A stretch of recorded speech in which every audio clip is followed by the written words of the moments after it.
This is such a comfort classic for me. My mother used to make this all the time growing up.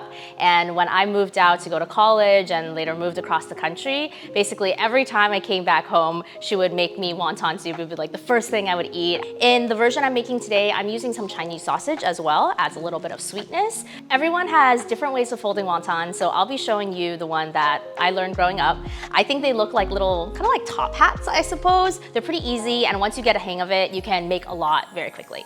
So I have a mix of pork bones here. If you are not a pork person, feel free to use alternatives for your wonton soup base. You can use beef, you can use chicken bones. If you want a vegetable version, one like fun way to do it is through like a veggie kind of kombu sort of thing. Feel free to play around. This is a pretty versatile recipe. Dun dun! We have some salt here. This is nice pink salt. We're just gonna generously salt our bones here.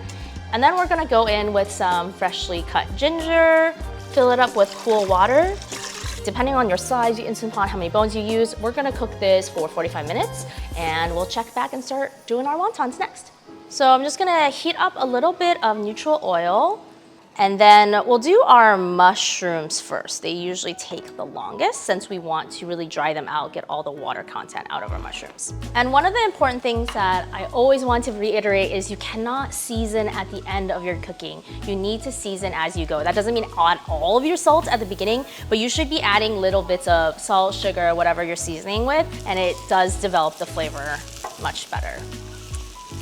You can see that nice crystallization. Scallions and your ginger and garlic. One of the things that makes the food taste so good is when we have different types of umami building on each other's. Umami that you're getting from like chicken or pork or meat or cheese or tomato, mushroom, kombu, fish are all different, so layering them together makes everything taste a little bit better. Now we are almost ready to get everything together. We just need to do some food processing.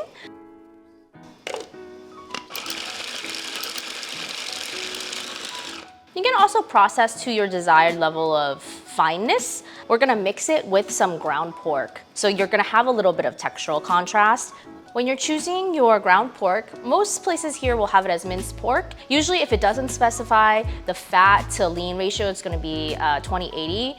You can ask a butcher if you want like a leaner pork, but for the most part, 80-20 is what you're gonna get if it's not specified. So now we can get to filling. So, little wontons obviously can be folded in many different ways. We are just going to put a little bit of filling in the middle. So you're gonna wet the bottom and you're gonna fold over. You're gonna flip the whole thing over and then pinch it. So that way it looks like a little top hat. Ta-da! One of my favorite derivatives of this recipe is using shepherd's purse. Shepherd's purse is a green that's found in a lot of Shanghai cooking. So I was born there, my mom's from there. It's hard to explain, it's kind of like cilantro, right? It has like a very unique taste. And if you want to use that because you're lucky enough to find it, what you can do is basically sub out all the weight of the Chinese sausage with the shepherd's purse. Our pot of water is ready, so we're gonna drop in our very cute wontons. So the wontons don't take too long depending on how big your pot is. You can always pick one out and then like cut it in half and just make sure that it's fully cooked inside.